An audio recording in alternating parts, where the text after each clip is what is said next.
وآله الأطهار وآله الأطهار. اللهم صل وسلم وزد وبارك على رسول الله وآله الأطهار وآله الأطهار. اللهم صل وسلم وزد وبارك على رسول الله وآله الأطهار وآله الأطهار. اللهم صل وسلم وزد وبارك على رسول الله وآله الأطهار وآله الأطهار. اللهم صل وسلم وزد وبارك على رسول الله وآله الأطهار وآله الأطهار. اللهم صل وسلم وزد وبارك على رسول الله وآله الأطهار وآله الأطهار. اللهم صل وسلم وزد وبارك على رسول الله وآله الأطهار وآله الأطهار. اللهم صل وسلم وزد وبارك على رسول الله وآله الأطهار وآله الأطهار.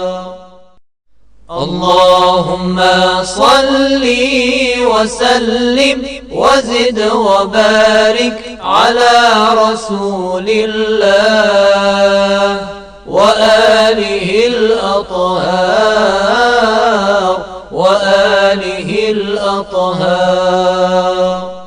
اللهم صل وسلم وزد وبارك على رسول الله وآله الأطهار وآله الأطهار.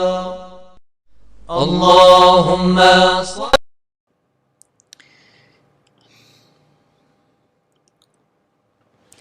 A'udhu billahi minash shaitanir rajim. Bismillahir rahmanir rahim. Chers sœurs, chers frères, assalamu alaikum wa rahmatullahi wa barakatuh. J'espère que vous allez bien. Et bonne fête d'Al-Fitr à vous toutes et tous. J'espère que vous avez bien profité du mois béni de Ramadan, Inch'Allah. Juste au début, dites-moi si tout fonctionne bien, si le son est bon, vous me voyez bien ou non. Et on commence, Inch'Allah. Vous pouvez écrire dans les messages. Comme d'habitude, chaque samedi, c'était en fait un des bienfaits de Dieu qui nous a accordé cette occasion pour le mois béni de Ramadan. Nous avons commencé ce programme de live de questions-réponses. Alhamdulillah, vous avez... en fait, c'était intéressant pour vous toutes et tous. Je vous ai demandé votre avis sur YouTube. Plus de 99% des spectateurs étaient contents de ce live, étaient satisfaits.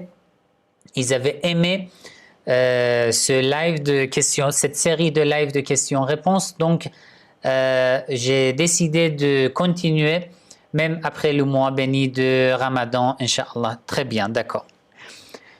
Donc, ce sera un programme grâce à Allah. Et si Dieu nous aide, nous donne cette occasion, Ce sera un programme pour toutes les semaines, les samedis, sauf s'il y a un problème ou quelque chose qui nous empêche de le faire. Sinon, on va continuer, Inch'Allah.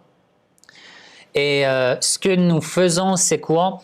Vous écrivez vos questions dans les commentaires de live de questions-réponses.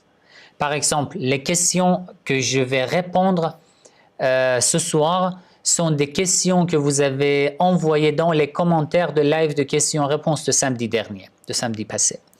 Et maintenant aussi, à la fin de mes réponses, quand je termine mes réponses, je vais lire vos messages, mais s'il y a des questions, des petites questions qui n'ont pas besoin de beaucoup d'explications, je réponds ce soir. Sinon, vous allez écrire vos questions dans les commentaires de ce live, de notre live de ce soir. Vous allez écrire dans les commentaires et après, je vais tout noter et je vais répondre, Inch'Allah. En fait, il y a beaucoup de frères et beaucoup de sœurs qui m'envoient des messages en privé sur WhatsApp, sur Messenger, sur Telegram ou dans d'autres réseaux sociaux. Mais je vous demande ici de ne pas m'envoyer en privé car il y a beaucoup de messages et ça perd. Je les oublie en fait. D'accord? Donc, oui, je les oublie. Pour que toutes les questions soient dans un endroit, je vous demande de les écrire dans les commentaires de ce live de questions-réponses pour que je note toutes les questions pour la semaine prochaine, Inch'Allah. Donc, quand même, les frères, les sœurs qui m'ont envoyé des messages en privé, j'ai essayé de les noter, mais parfois je vois pas les messages, parfois j'oublie de les noter, etc. Donc, pour être sûr que je vois les questions, vous pouvez écrire dans les commentaires de live de questions-réponses. Ça serait plus facile pour moi et plus sûr pour vous, Inch'Allah. Voilà. La semaine dernière, j'ai répondu à environ 6 questions et en fait, encore, il est resté 3 questions que je n'ai pas répondu. Donc, ce soir, je réponds d'abord à ces 3 questions et après, je réponds aux questions que vous m'avez envoyées dans les commentaires de live de samedi passé, Inch'Allah. Première question. Je partage avec vous mon écran, comme d'habitude. Maintenant, vous voyez mon écran. Très bien. Juste, je vérifie au début si tout est bon. Oui. Alors, première question, c'est quoi? Première question, qui sont les pervers dans le Coran? C'était une question que je ne sais pas si c'était un frère ou une sœur qui m'a demandé il y a 2 semaines, mais la semaine dernière, on n'a pas eu le temps de répondre à cette question car cette question prenait beaucoup de temps et voilà, notre live est fini. Donc, ce soir, je réponds à cette question. Vous m'avez demandé qui sont les pervers dans le Coran. Al-Fasiqin ou les pervers. Al-Fisq ou la perversité dans le Coran est employée dans plusieurs versets du Coran. Ce soir, moi j'ai choisi des versets importants sur la perversité dans le Coran et sur la signification de la perversité d'après les versets du Coran pour vous expliquer, pour vous donner des caractéristiques, des attributs de la perversité. Et qui sont des pervers? Quelles sont leurs particularités, leurs caractéristiques? Alaykum assalam wa rahmatullah. Quelles sont leurs caractéristiques? Je vais vous répondre, Inch'Allah, ce soir. Alors, regardez, premier verset, la sourate Al-Ma'ida, la sourate numéro 5, le verset 49. Allah dit, à la fin de ce verset, regardez, je sélectionne bleu, وَإِنَّ كَثِيرًا مِنَ النَّاسِ لَفَاسِقُونَ. Allah dit, beaucoup de gens, كَثِيرًا مِنَ النَّاسِ, beaucoup de gens sont des pervers. Ça veut dire quoi? Beaucoup de gens sont des pervers. Au début de ce verset, Allah dit وَأَنِحْكُمْ بَيْنَهُمْ بِمَا أَنزَلَ اللَّهُ. Au prophète, pratique d'après les ordres de Dieu parmi les gens. وَلَا تَتَّبِعْ أَهْوَاءَهُمْ. Tu n'as pas le droit de suivre leur plaisir. وَاحْذَرْهُمْ أَنْ يَفْتَنُوكَ عَنْ بَعْضِ مَا أَنزَلَ اللَّهُ إِلَيْكَ. Et fais attention qu'ils ne t'égarent pas de la révélation de Dieu. فَإِنْ تَوَلَّوْا فَاعْلَمْ أَنَّمَا يُرِيدُ اللَّهُ أَنْ يُصِيبَهُم بِبَعْضِ ذُنُوبِهِمْ. Et après, il dit وَإِنَّ كَثِيرًا مِنَ النَّاسِ لَفَاسِقُونَ. Il dit beaucoup de gens sont des pervers. Il ne dit pas la plupart des gens sont des pervers, non. Faites attention. Il ne dit pas la plupart des gens ou la majorité des gens sont des pervers, non. Il dit beaucoup de gens sont des pervers. Par exemple, parmi 1 million de personnes, même si on a 100 personnes parmi 1 million de musulmans, même si on a 100 musulmans pervers, c'est beaucoup. C'est vraiment beaucoup, car on n'attend pas voir un musulman pervers. On peut dire que le peu pervers a un peu nombre de musulmans pervers, c'est beaucoup, parce que un musulman ne doit pas être pervers. Alors, Allah dit وَإِنَّ كَثِيرًا مِنَ النَّاسِ لَفَاسِقُونَ. Dans un autre verset, la sourate Al-Ma'ida, le verset 59, Allah dit قُلْ يَا أَهْلَ الْكِتَابِ هَلْ تَنْقِمُونَ مِنَّا إِلَّا أَنْ آمَنَّا بِاللَّهِ وَمَا أُنْزِلَ إِلَيْنَا وَمَا أُنْزِلَ مِنْ قَبْلِ وَإِنَّ أَكْثَرَكُمْ فَاسِقُونَ. Et sur les gens du livre, Allah dit quoi? Aux gens du livre, à la fin du verset وَإِنَّ أَكْثَرَكُمْ فَاسِقُونَ. La plupart. Ici, Allah ne dit pas beaucoup. Ne dit pas, par exemple, les pervers sont nombreux. Non, il dit la plupart d'entre vous, les gens du livre, sont des pervers. D'accord?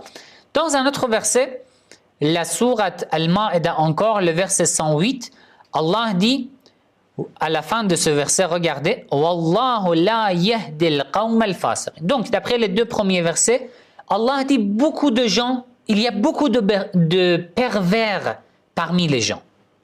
Ça, c'est le premier point.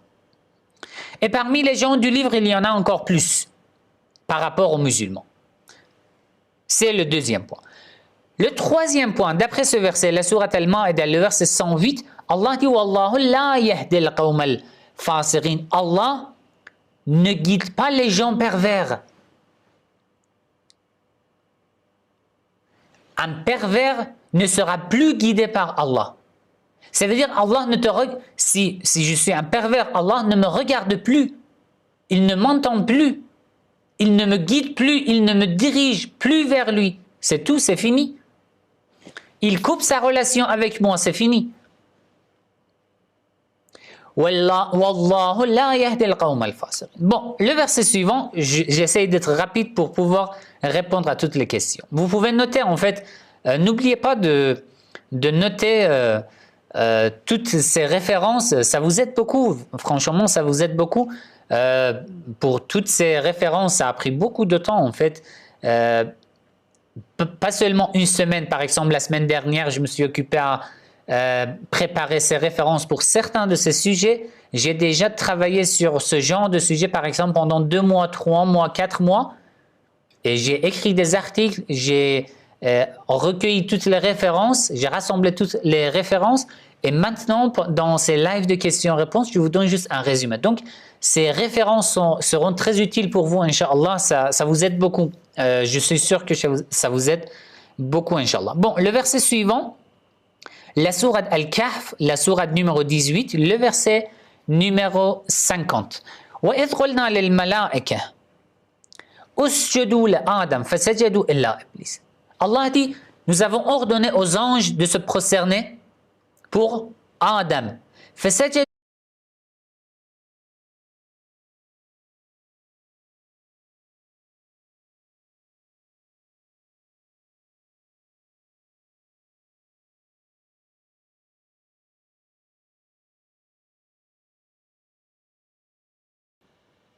Très bien. Maintenant, je pense que la connexion est rétablie.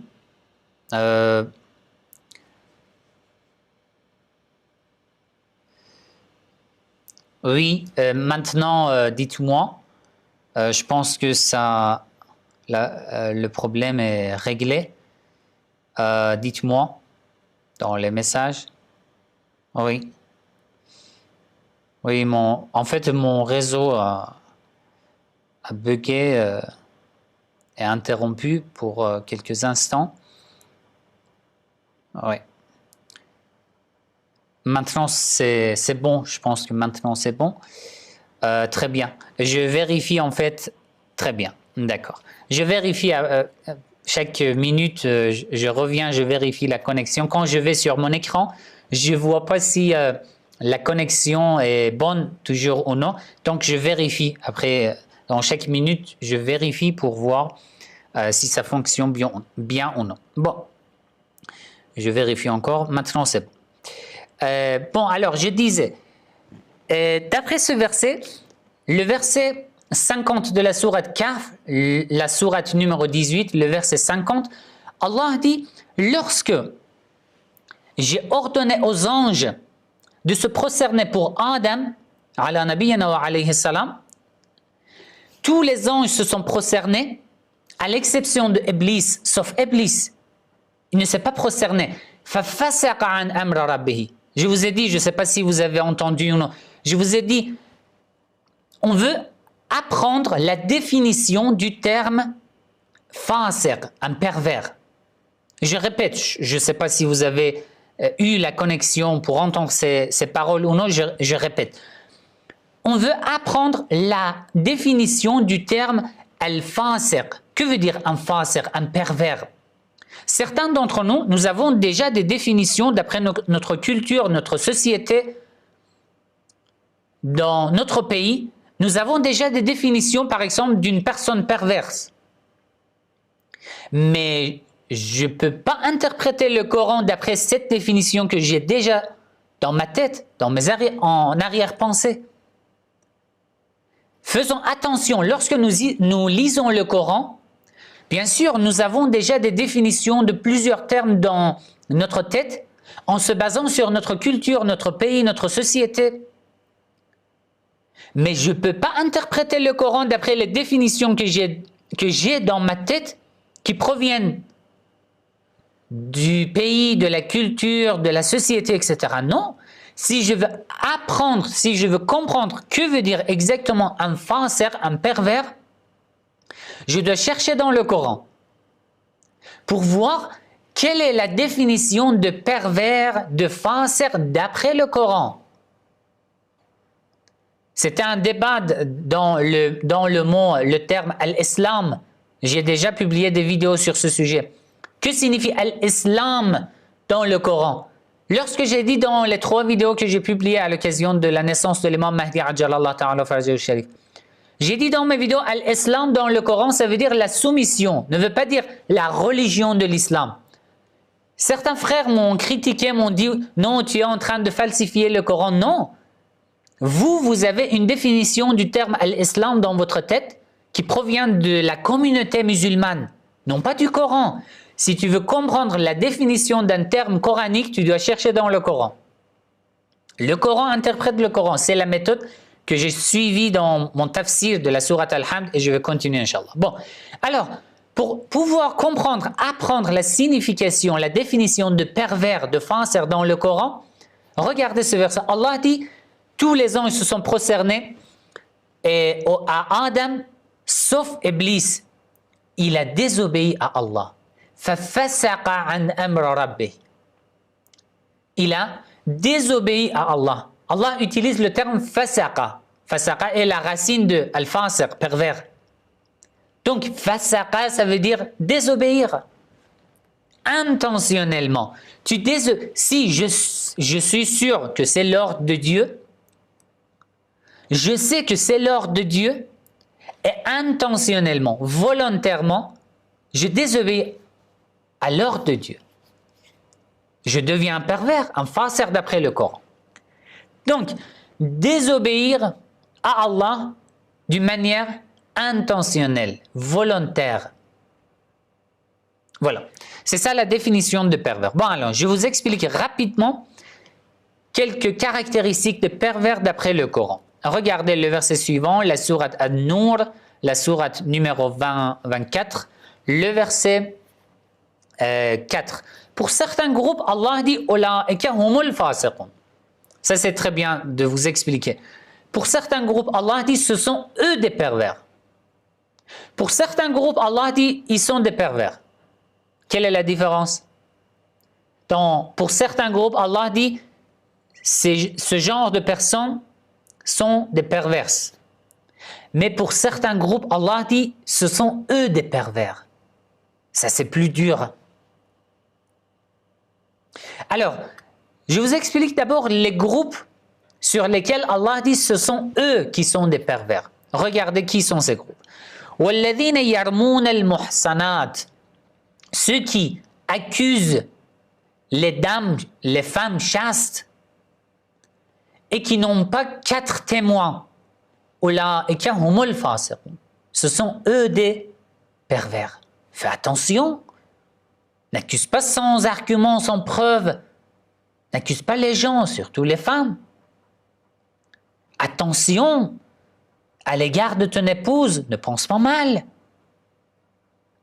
Ne l'accuse pas. J'ai vu des hommes musulmans, chiites. Il doute toujours sur son épouse. Subhanallah, il accuse son épouse.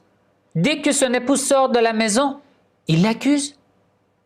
Allah dit dans ce verset, ceux qui accusent les dames chastes, les femmes chastes, sans avoir 4 témoins, ils sont des pervers. Ce sont eux qui sont des pervers. Voilà. Deuxième groupe sur lequel Allah dit alaykum assalam wa rahmatullah. Deuxième groupe, encore la sourate An-Nur, le verset numéro 55.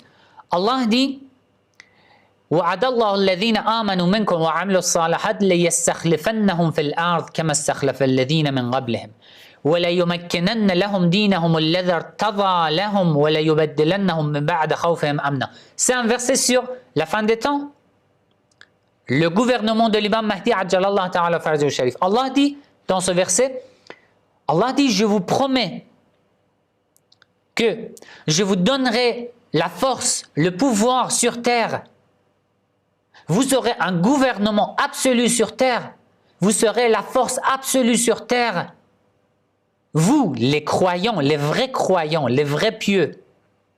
C'est un verset sur la fin des temps sur le gouvernement de l'imam Mahdi Ajjalallahu ta'ala farjahu sharif. À la fin de ce verset, Allah dit وَمَنْ كَفَرَ بَعْدَ ذَلِكَ فَأُولَٰئِكَ هُمُ الْفَاسِقُونَ. Et là, ceux qui ne suivront pas cette force, ce pouvoir, le pouvoir de l'imam Mahdi Ajjalallahu ta'ala farjahu sharif, ceux qui seront les ennemis de l'imam Mahdi Ajjalallahu ta'ala farjahu sharif, des vrais croyants qui hériteront de la terre, ce sont eux des pervers. Les ennemis de l'imam Mahdi Ajjalallahu ta'ala farjahu sharif et de ses partisans. Voilà. Bon. Le verset suivant, la sourate Al-Hashr, la sourate numéro 59, le verset 19. وَلَا تَكُونُوا كَالَّذِينَ نَسُوا اللَّهَ فَأَنْسَاهُمْ أَنفُسَهُمْ. Ne soyez pas comme ceux qui nassent Allah, ceux qui ont oublié Allah, فَأَنْسَاهُمْ أَنفُسَهُمْ. Et Allah leur a fait alors oublier leurs âmes, leur propre personne. أُولَٰئِكَ هُمُ الْفَاسِقُونَ. Ces gens-là sont des pervers. Ce sont eux des pervers. Ceux qui oublient Allah. Et deuxième étape, Allah leur fait oublier leur propre personne. Ça veut dire, il a oublié son Seigneur et il a oublié son âme. Son cœur, il a oublié. Allah lui a fait oublier. Pourquoi? Parce qu'il a oublié Allah. Donc, ceux qui ont oublié Allah, et Allah leur a fait oublier leur propre personne, leurs âmes, ils sont des pervers. Oui, il y a des connexions. Moi, je vérifie. De ma part, maintenant, tout est bon. La connexion est... je pense que vous devez, si vous avez un problème, recharger votre page, recharger de nouveau ou fermer et ouvrez de nouveau votre page, ça se rétablira car ma connexion maintenant est excellente. Il n'y a pas de problème. Voilà. Le verset suivant qui nous donne encore des caractéristiques des pervers. La sourate Al-Imran, le verset numéro 82, فَمَنْ تَوَلَّى بَعْدَ ذَلِكَ فَأُولَٰئِكَ هُمُ الْفَاسِقُونَ. Allah dit dans le verset précédent, وَإِذْ أَخَذَ اللَّهُ مِيثَاقَ النَّبِيِّينَ لَمَا آتَيْتُكُم مِّن كِتَابٍ وَحِكْمَةٍ ثُمَّ جَاءَكُمْ رَسُولٌ مُصَدِّقٌ لِمَا مَعَكُمْ لَتُؤْمِنُنَّ بِهِ وَلَتَنصُرُنَّهُ قال أأقررتم وأخذتم على ذلكم إصري قالوا أقررنا. Allah dit, je vous ai envoyé un prophète, je vous ai envoyé un messager et je vous ai demandé d'avouer, d'attester si vous avouez que ce prophète est bien l'envoyé de la part de Dieu ou non. Et vous avez attesté, vous avez avoué que Muhammad sallallahu alayhi wa sallam est bien le prophète, l'envoyé de Dieu. Et après, Allah dit قال فاشهدوا وأنا معكم من الشاهدين. Le verset suivant, Allah dit فمن تولى بعد ذلك.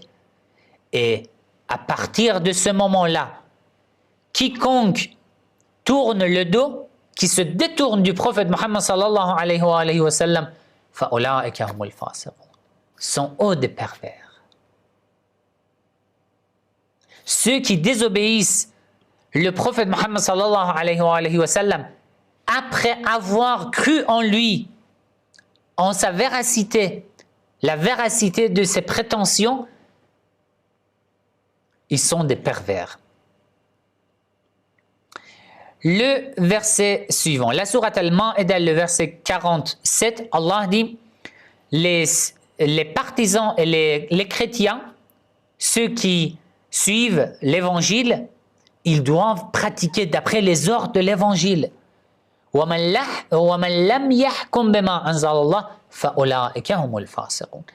Et si vous ne pratiquez pas d'après les ordres de Dieu, vous êtes des pervers. Tu sais les ordres de Dieu. Alors nous, les musulmans, nous savons les ordres de Dieu. Tout revient à la désobéissance à Allah. Si tu ne pratiques pas d'après les ordres de Dieu, tu deviens un pervers. Le verset suivant, la sourate At-Tawbah, la sourate numéro 9, le verset 67, Al-Munafiqun, Innal Munafiqin, Humul Fasiqun. Allah dit, les hypocrites sont sûrement, certainement des pervers. L'hypocrite. Vous savez que l'hypocrisie a des étapes. Même regardons nous-mêmes, analysons nous-mêmes notre âme, notre ego, nos comportements. Chaque jour avant de dormir, si j'étais pervers, si j'étais hypocrite aujourd'hui ou non. Si j'ai dit quelque chose qui n'était pas dans mon cœur ou non.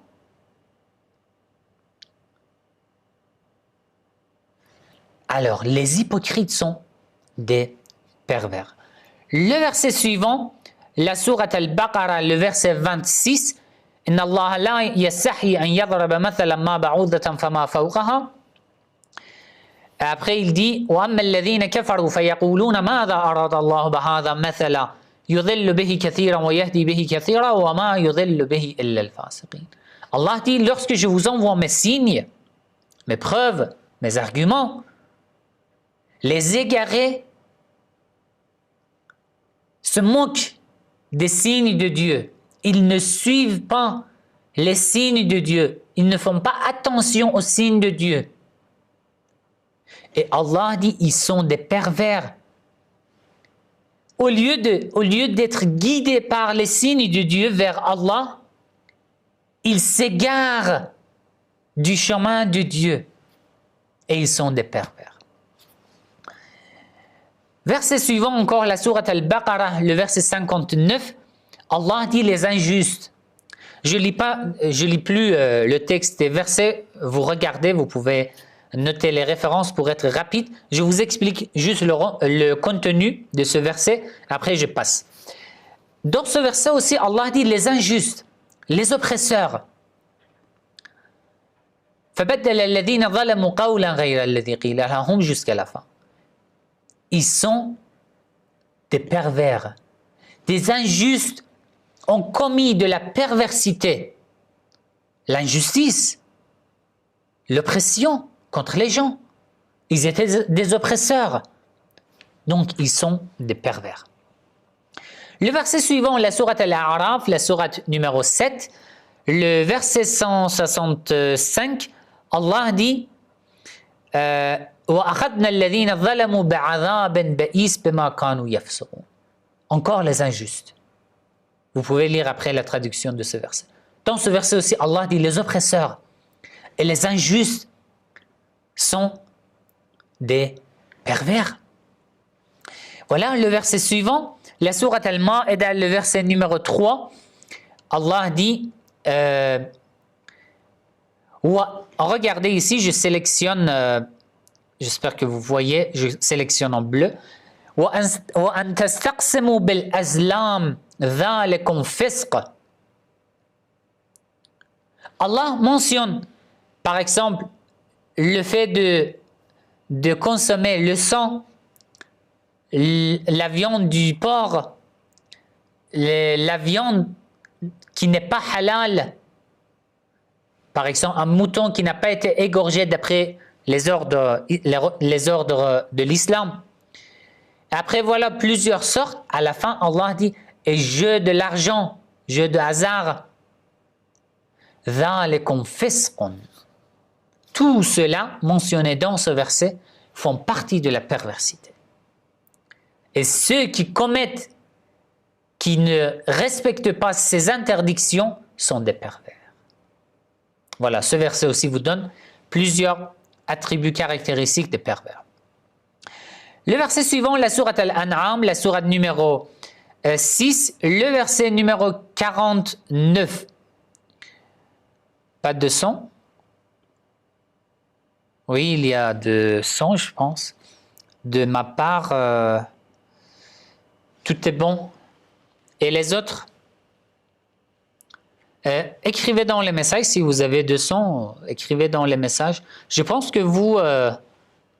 oui, le son marche. De ma part, maintenant, tout fonctionne bien, alhamdulillah. Donc, je pense que vous devez régler le problème sur votre PC ou votre téléphone portable. Ça vient de votre part. Bon, le verset suivant, Allah dit وَالَّذِينَ كَذَّبُوا بِآيَاتِنَا يَمَسُّهُمُ الْعَذَابُ بِمَا كَانُوا يَفْسُقُونَ. Ceux qui traitent de mensonges nos preuves, ceux qui considèrent nos preuves comme mensonges. Il dit, prophète Mohammed, non, c'est un mensonge. Tout ce qu'il a dit, c'est un mensonge. Le Coran, c'est un mensonge. Les hadiths sont mensonges. Ceux qui disent, qui parlent comme ça, qui pensent comme ça, sont des pervers. Le verset suivant, la sourate Al-Anbiya, le verset 74, وَلُوطًا آتَيْنَاهُ حُكْمًا وَعِلْمًا وَنَجَّيْنَاهُ مِنَ الْقَرْيَةِ الَّتِي كَانَتْ تَعْمَلُ الْخَبَائِثِ إِنَّهُمْ كَانُوا قَوْمَ سَوْءٍ فَاسِقِينَ. Le peuple du prophète Lut, ala nabiyyina wa alayhi salam, son peuple qui étaient des pervers, qu'est-ce qu'ils faisaient? Ils étaient des homosexuels. Allah dit إِنَّهُمْ كَانُوا قَوْمَ سَوْءٍ فَاسِقِينَ. Ces gens-là sont vraiment des gens du mal et des pervers. Voilà, c'est la réponse de la première question. Maintenant, je vois la deuxième question. Voilà. La deuxième question est par rapport au fait de tourner la tête vers droite, à gauche, après la prière. Vous savez que les sunnites, lorsqu'ils finissent la prière, ils tournent la tête d'abord à droite, ensuite à gauche. Parmi les chiites aussi, j'ai vu beaucoup de chiites qui font ça. Et j'ai vu dans certains textes, certains articles, que certains chiites avaient écrit que ça n'existe pas dans le chiisme. C'est recommandé parmi les sunnites, mais pas dans le chiisme. Alors, un spectateur nous a demandé, le fait de tourner la tête une fois, nous disons « Wassalamu alaikum wa rahmatullahi wa barakatuh » à la fin de notre prière, lorsque nous terminons notre prière, est-ce que ça c'est un acte surrogatoire ou non? Est-ce que c'est autorisé ou non? Que disent les sources sur ce sujet? Je vous explique. Juste en résumé. D'après les imams, alayhimus salam, si tu as un imam qui est devant et il y a plusieurs personnes derrière toi, et c'est toi qui diriges la prière collective, en tant qu'imam, lorsque tu pries, tu termines ta prière, tu dis wassalamu alaykum wa rahmatullahi wa barakatuh en disant assalamu alaykum, tu peux regarder à droite un peu, tourner un peu la tête à droite. Comme ça, assalamu alaykum wa rahmatullahi wa barakatuh. C'est tout. Si tu pries seul, c'est pareil. Lorsque tu pries, tu es seul à la maison. Lorsque tu finis, lorsque tu dis assalamu alaykum wa rahmatullahi wa barakatuh, tu peux tourner un peu ta tête à droite. Je vais lire les hadiths sur ce sujet maintenant. Alors, lorsque tu es dans une prière collective, à droite, il y a des gens qui prient à tes côtés, à gauche, il y a des gens. Il est conseillé, tout ce que je dis sont des actes conseillés, pas obligatoires. N'oubliez pas, ce sont des actes conseillés. Le fait de tourner, etc. Si tu es, par exemple, dans une mosquée, à droite, il y a des gens, à gauche, il y a des gens. Je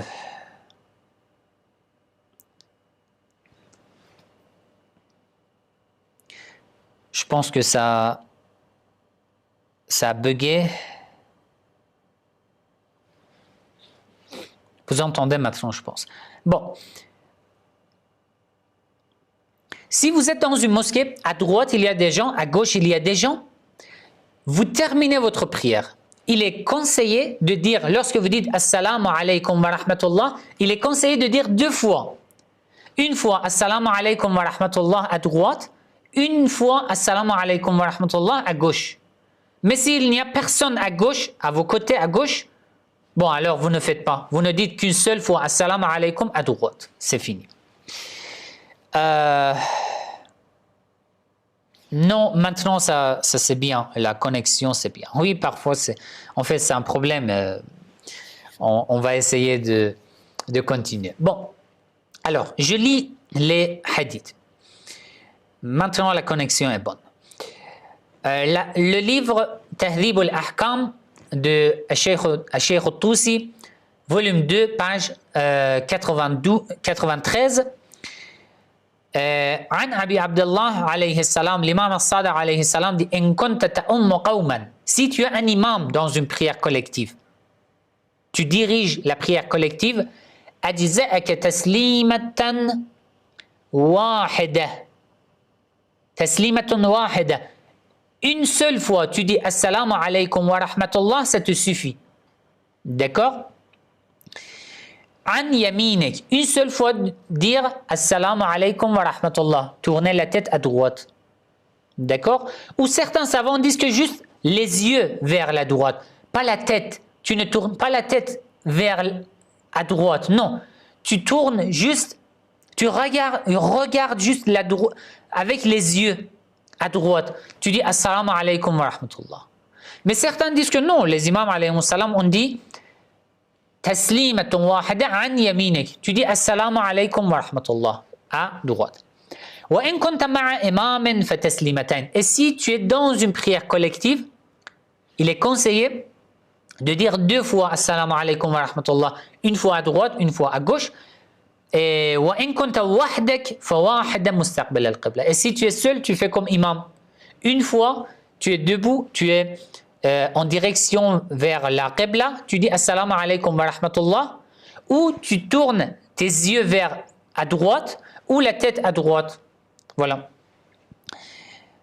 Hadith suivant aussi, c'est pareil. Al-imam yusallim wahida wa man warahu yusallim ithnatayn fa in lam yakun an shimalihi ahad sallama wahida. Si à gauche, dans une prière collective, il n'y a personne, tu dis juste une seule fois Assalamu alaikum wa rahmatullah à droite, c'est fini. Encore hadith suivant, c'est pareil. L'imam alayhi salam dit taslima wahida an yaminihi. Bon, alors, il y a un autre hadith que j'aimerais rapporter pour vous à ce sujet. Le livre El al-Shara'a de Cheikh al-Sadour, volume 2, page 359. Une personne demande à l'imam As-Sadiq alayhi salam. Il dit فَلَأَيِّ عِلَّةٍ يُسَلَّمُ عَلَى الْيَمِينِ. Ô imam, par quelle raison on salue, on dit Assalamu alaikum wa rahmatullah en regardant à droite? C'est quoi la raison? Pourquoi? L'imam alayhi salam a dit لأن الملك الموكل الذي يكتب الحسنات على اليمين, par l'ange qui écrit tes bonnes œuvres, c'est assis à droite. C'est pour ça qu'il est conseillé de dire Assalamu alaikum wa rahmatullah. والذي يكتب السيئات على اليسار, l'ange qui écrit les mauvaises actions, c'est à gauche. والصلاة حسنات, maintenant tu as accompli une prière, c'est une bonne œuvre. Donc tu te tournes vers l'ange qui écrit tes bonnes œuvres. ليس فيها سيئات, tu n'as pas commis un péché ou une erreur, donc tu ne tournes pas à gauche. فلهذا يسلم على اليمين دون اليسار. C'est pour ça l'imam alayhi salam dit, on dit Assalamu alaikum wa rahmatullah en regardant à droite, en se tournant à droite, tournant la tête à droite. Puis la personne demande au imam, alors je salue à un ange, un seul ange. Pourquoi je ne dis pas Assalamu alayk, salam à toi? Pourquoi je dis Assalamu alaykum, salam à vous? Pourquoi je vous vois? C'est quoi la raison alors que c'est un seul ange? L'imam alayhi salam dit ليكون قد سلم عليه وعلى من على اليسار وفضل صاحب اليمين عليه بالإيماء عليه إليه. L'imam alayhi salam a dit parce que tu salues lorsque tu dis Assalamu alaykum wa rahmatullah, salam à vous, tu salues les deux anges déjà.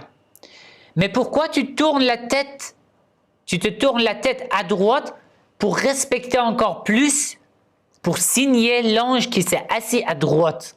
Car c'est lui qui écrit tes bonnes œuvres. Voilà.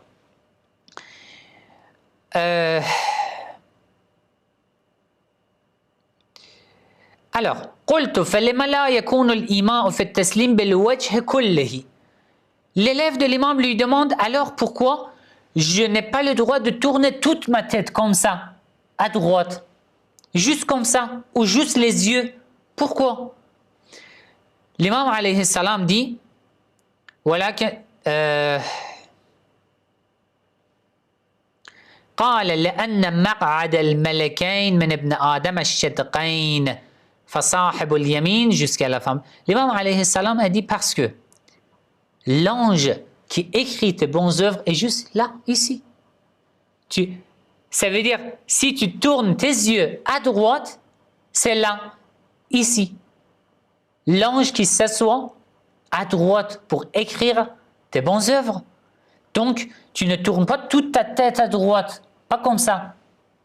Juste un peu ou juste les yeux à droite. Voilà, c'est la deuxième question que vous m'avez demandée. Alors, troisième question, je regarde la troisième question. Quels sont les différents types de shirk? C'est un sujet très vaste. C'est un sujet qui a beaucoup de détails, énormément de détails. si je veux faire des vidéos, ça sera une série de vidéos, peut-être environ 10 épisodes ou peut-être 20 épisodes. Mais ce soir, je vous explique en résumé. De différentes sortes de shirk, l'association, polythéisme. Il y a environ 7 types, 7 sortes de l'association dans le Coran, que je vous explique maintenant. En lisant les versets du Coran, vous aurez les 7, si je ne me trompe pas, ce sont 7 sortes de l'association. Je lis les versets du Coran, je vous explique et vous allez voir ces types de l'association d'après le Coran. Bon, le premier verset, la sourate Al-Baqarah, première sorte de shirk, de l'association, est l'association qui te fait sortir de l'islam. Ça veut dire, si tu associes à Allah de ce type-là, tu sors de l'islam. Tu n'es plus musulman.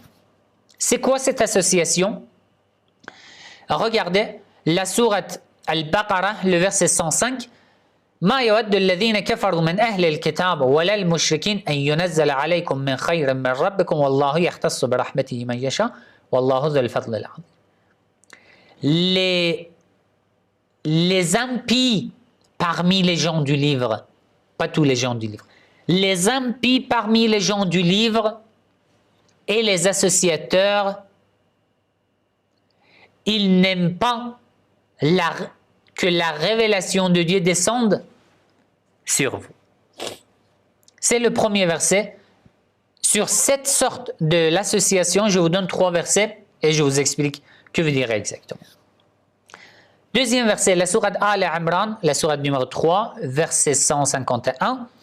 سنلقي في قلوب الذين كفروا الرعب بما أشركوا بالله ما لم ينزل به سلطانا ومأواهم النار وبئس مثوى الظالمين. Les associateurs, on va mettre peur dans le cœur des impies et des associateurs, des polythéistes qui associent à Allah. Leur demeure sera le feu de l'enfer. Le verset suivant, je vous explique maintenant. La sourate An-Nisa, la sourate numéro 4, le verset 48. Inna Allah la yaghfiru an yushraka bih. Allah ne pardonne pas qu'on lui donne associé. Wa yaghfiru ma duna dhalika liman yasha. Mais à part l'association, Allah pardonne le reste. Wa man yushrik billah faqad iftara ithman 'azima. Celui qui associe à Allah, il a commis un péché majeur. Donc, l'association, premier type de l'association, c'est quoi? C'est une association, une sorte de polythéisme qui te fait sortir de l'islam. Tu n'es plus musulman. C'est quoi cette association? Le fait que tu adores un Dieu à côté d'Allah, en tant que Seigneur, ton Seigneur. Le fait que tu crois à 2 divinités, polythéisme, ça te fait sortir de l'islam. C'est la première sorte de l'islam. Deuxième sorte, la première sorte de shirk, de l'association. Deuxième sorte de shirk, c'est l'association, le shirk fil ibadah, l'association dans l'adoration d'Allah. Ça veut dire, tu crois que bon, Allah est seul, mais lorsque tu veux faire des actes d'adoration, tu donnes à Allah un associé. Ça veut dire, à part Allah, tu adores des autres aussi, des créatures d'Allah, en tant que Seigneur. Regardez ce verset, la sourate An-Nisa, numéro 4, le verset 36. Wa'abudullah wa la tushriku bihi shay'a. Adorez Allah unique et ne lui donnez pas associé, ne lui donnez aucun associé. dans l'adoration. Ça, c'est ash-shirku fil ibadah, l'association dans l'adoration. Les détails, Inch'Allah, un jour, je vais expliquer dans les vidéos. Troisième sorte de shirk, c'est ash-shirk fil rububiyyah. Ça veut dire, tu crois que Allah est un créateur, mais celui qui t'éduque, éducateur, n'est pas seulement Allah. Tu crois que n'est pas seulement Allah. Tu donnes un associé à Allah en tant que ton éducateur, ton éleveur. Tu dis Allah est mon Seigneur, voilà, une telle personne aussi est mon Seigneur. Tu crois à ceci, à ce sujet. Ça, c'est ash-shirku fil rububiyyah.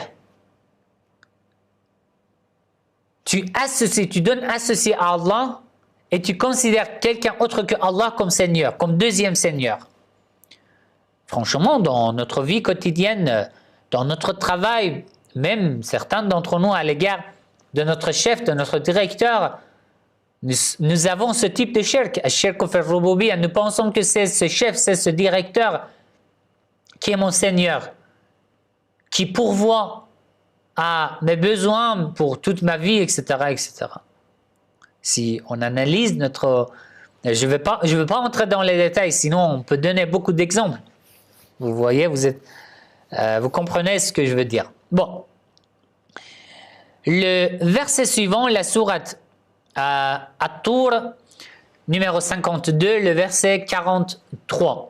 Am lahum ilahun ghayrullah subhanallah amma yushrikun. Quatrième type de shirk, ash-shirku fil uluhiyyah, l'association dans la divinité. Le fait que tu crois à deux divinités.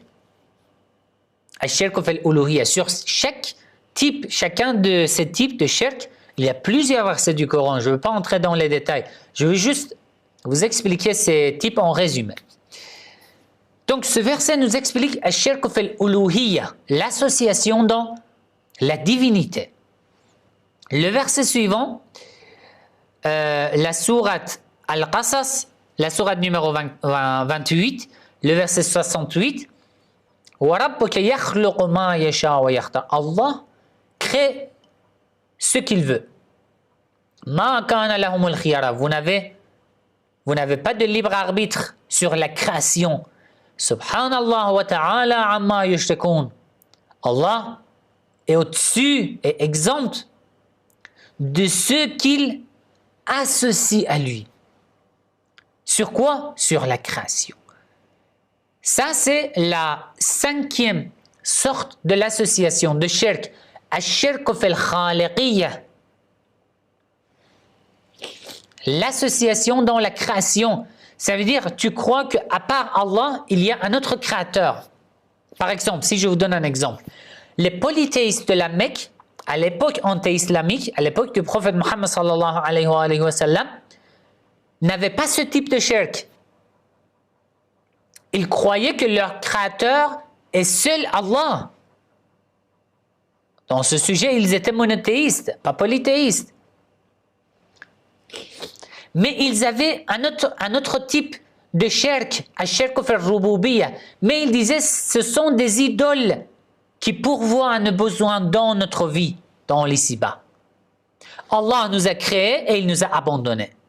Et les idoles nous accordent des bienfaits. Vous voyez? Donc les polythéistes de la Mecque n'étaient pas polythéistes dans ce type-là. La ash-shirku fil khaliqiyyah, l'association dans la création. Non, ils croyaient que Allah seul est le créateur. Mais dans ash-shirku fil rububiyyah, là, ils donnaient associé à Allah dans l'aspect de Seigneur. Il disait qu'il y a plusieurs seigneurs qui pourvoient à nos besoins. Voilà, c'était un exemple. Bon, le verset suivant, Ash-shirku fi ta'a, la sourate Al-An'am, la sourate numéro 6, le verset 121. Allah dit وَلَا تَأْكُلُوا مِمَّا لَمْ يُذْكَرِ اسْمُ اللَّهِ عَلَيْهِ وَإِنَّهُ لَفِسْقٌ وَإِنَّ الشَّيَاطِينَ لَيُوحُونَ إِلَىٰ أَوْلِيَائِهِمْ لِيُجَادِلُوكُمْ وَإِنْ أَطَعْتُمُوهُمْ إنكم لمشركون. الشرك في الطاعة, l'association dans l'obéissance à Allah. Ça veut dire quoi? Ça veut dire, à part Allah, j'obéis à quelqu'un autre que Allah, sans permission d'Allah. Sans permission d'Allah. Allah, dans ce verset, Allah dit, je vous ordonne de ne pas manger des viandes qui ne sont pas halal, qui ne sont pas été égorgées d'après les enseignements de l'islam. Et si vous obéissez au Satan, si vous obéissez au Satan, vous êtes des polythéistes, des associateurs. Mais vous avez ce type de shirk, l'association dans l'obéissance à Allah. Dans l'obéissance à Allah, vous donnez un associé à Allah, alors qu'il faut obéir seulement à Allah et à ceux qu'Allah nous autorise, comme les prophètes, comme les imams. Voilà. Le verset suivant, la sourate Al-Kahf, la sourate numéro 18, le verset 26, nous donne un autre type de shirk, al-shirk fil hakimiyya. Ça veut dire le gouvernement, la royauté n'appartient qu'à Allah. Et si tu crois qu'il y a un autre roi à part Allah, tu es un associateur, tu as donné un associé à Allah. قل الله أعلم بما لبثوا له غيب السماوات والأرض أبصر به وأسمع ما لهم من دونه من ولي ولا يشرك في حكمه أحدا. Dans l'ordre de Dieu, la loi, la législation, la royauté de Dieu, personne n'est associé à Allah.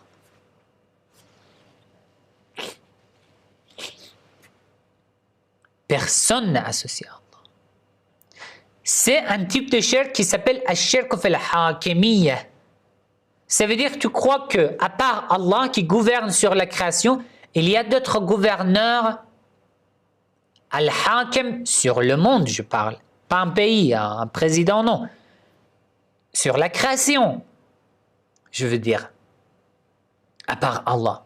Ça, c'est al-shirk fil hakimiyya. Voilà. Le dernier type de shirk est mentionné dans la sourate Luqman, la sourate numéro 31, le verset 13. وَإِذْ قَالَ لُقْمَانُ لِابْنِهِ وَهُوَ يَعِظُهُ يَا بُنَيَّ لَا تُشْرِكْ بِاللَّهِ إِنَّ الشِّرْكَ لَظُلْمٌ عَظِيمٌ. Lorsque Luqman dit à son fils, il conseillait son fils, il a dit Ya bunay, la tushrik billah, ô mon fils, ô mon cher fils, ne donne pas associé à Allah. Inna ash-shirka la dhulmun azim, car l'association est une énorme injustice. Bon, c'est le dernier type de shirk. Que veut dire ce verset? C'est un type de shirk que nous commettons régulièrement, malheureusement. Ça ne fait pas sortir de l'islam, ce type de shirk.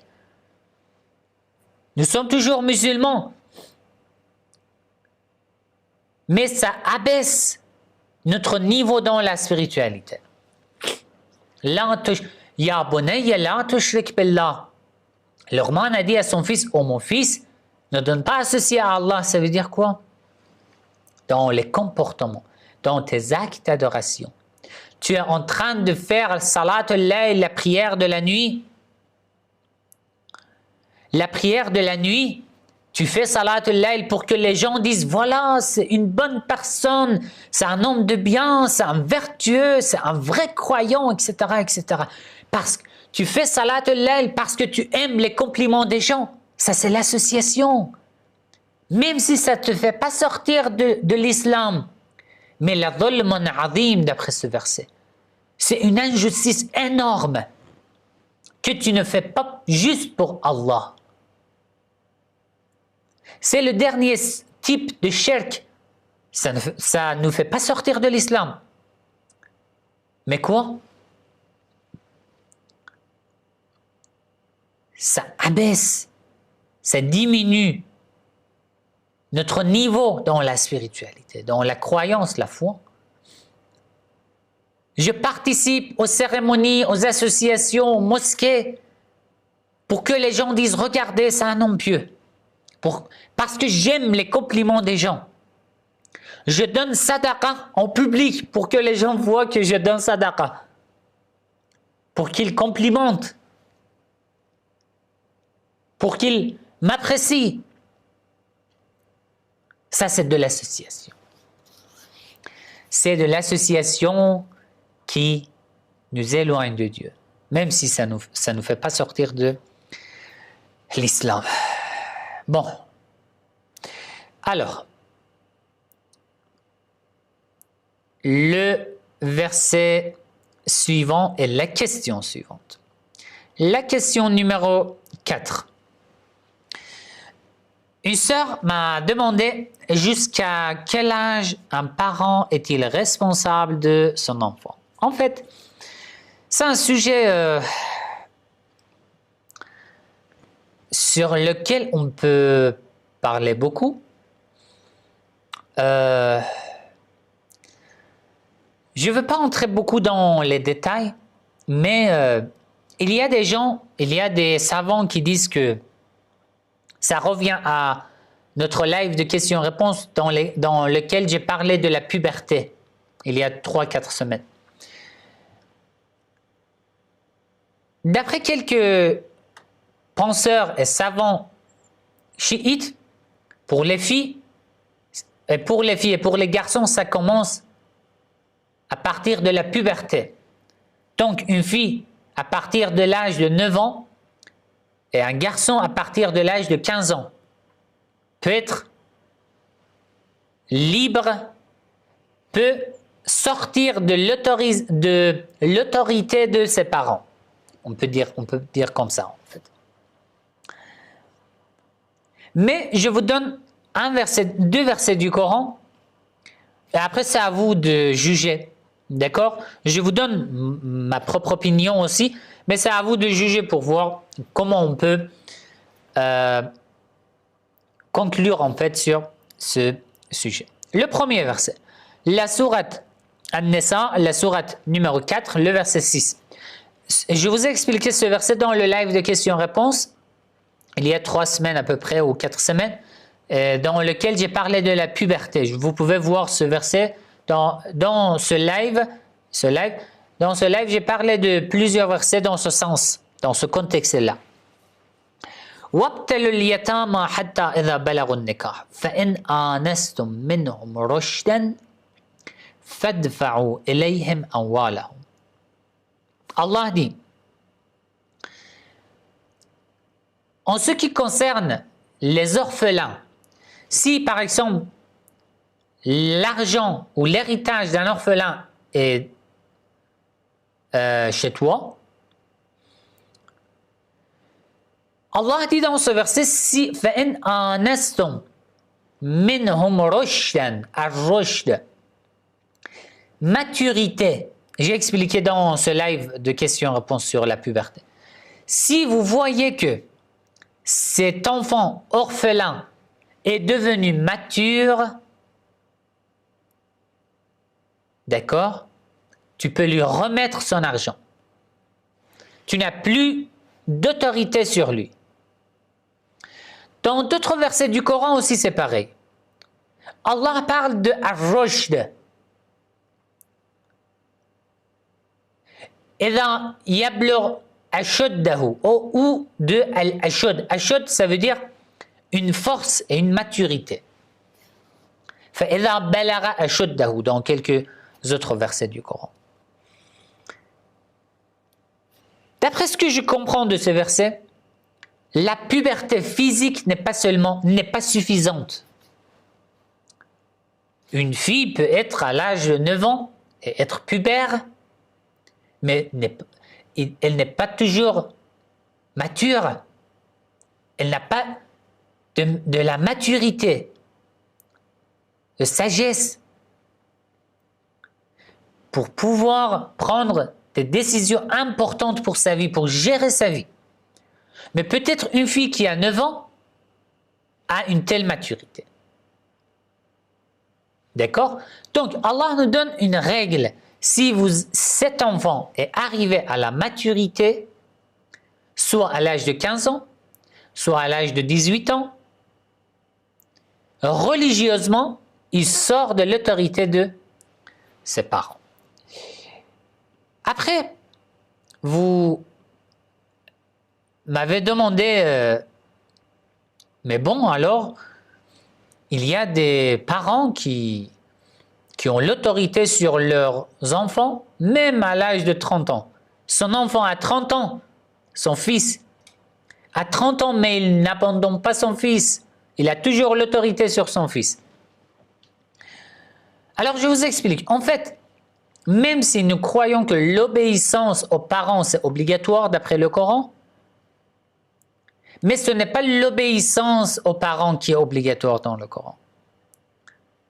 C'est d'être bienfaisant à l'égard des parents, ça c'est obligatoire dans le Coran, mais l'obéissance, non. Regardez dans ce verset du Coran, Allah dit La ta'buduna illa Allah wa bil walidayn ihsana. Allah dit soyez et faites le bien envers vos parents.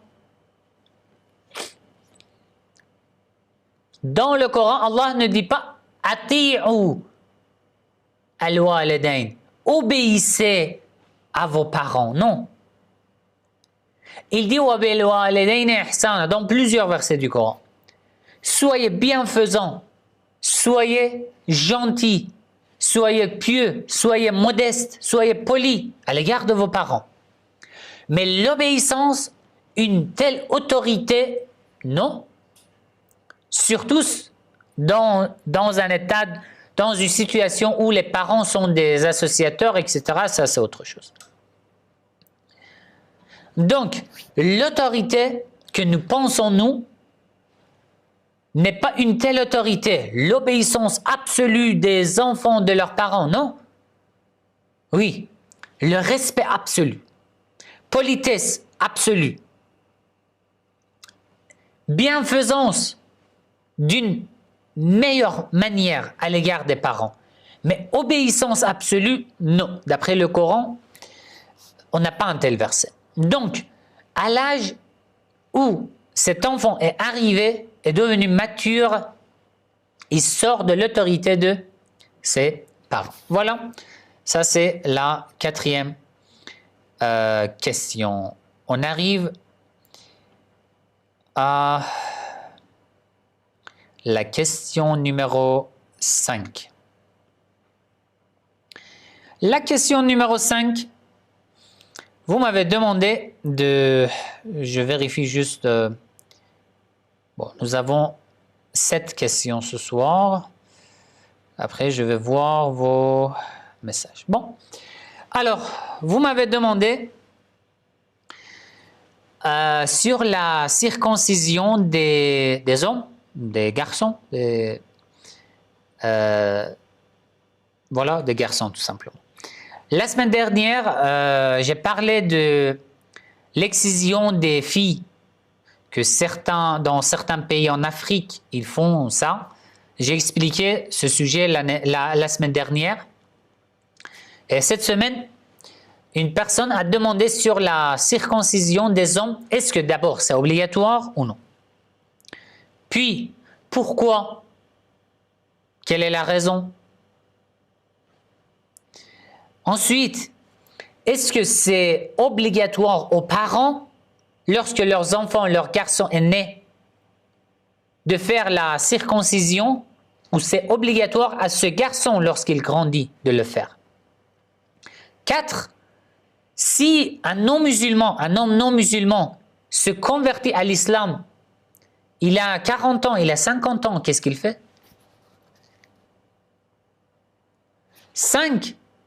Est-ce que le fait de ne pas faire la circoncision peut invalider certains de nos actes dans la religion ou non? Voilà. Je vous lis, je vous rapporte quelques hadiths sur ce sujet. Et après, vous aurez la réponse, Inch'Allah. Regarde, juste entre parenthèses, même maintenant j'ai écrit dans les messages, n'oubliez pas, juste pour soutenir les vidéos, cliquez sur j'aime. Et si maintenant vous n'avez pas encore cliqué sur j'aime, cliquez sur j'aime et continuez à m'écouter et à me regarder. Voilà, c'est un soutien très simple, très facile, cliquez sur j'aime. Bon. Bon. Alors, sur la circoncision des hommes, des garçons. Le livre Man la yahdurhu al-faqih de Cheikh al-Sadour, une des sources de hadith très connues, très anciennes, volume 1, page 398. Hadith numéro, ce que j'ai choisi à rapporter, oui, ici, hadith numéro 1106. Voilà, c'est ça, ce hadith que j'ai sélectionné. L'imam Ali alayhi salam a dit Al-Aghlaf. Al-Aghlaf, ça veut dire l'homme qui n'a pas fait la circoncision. La ya'umm al-qawm ne peut pas diriger une prière collective. L'homme qui n'a pas fait la circoncision. Il ne peut pas être un imam dans la prière collective. وَلَوْ كَانَ أَقْرَأَهُمْ لِلْقُرْآنِ même s'il récite d'une meilleure façon le Coran, il n'a pas le droit. لأنه ضيع من السنة أعظمها car il n'a pas respecté une des plus importantes sunnah du prophète Mohammed sallallahu alayhi wa sallam. Il n'a pas respecté. ولا تقبل له شهادة. Il n'a pas le droit de témoigner auprès d'un juge. ولا يصلى عليه إلا أن يكون ترك ذلك خوفا. Même, c'est énorme ce que l'imam alayhi salam dit. Même lorsqu'il décède, lorsqu'il est décédé, lorsqu'il est mort, la yusalla alayh, comme un non-musulman, qu'on n'a pas le droit de prier, faire la prière sur son défunt, l'imam alayhi salam dit la yusalla alayh, il ne faut pas prier. Sauf s'il a une excuse valable. Par exemple, il est dans un pays où il est impossible de le faire. C'est impossible, c'est impossible.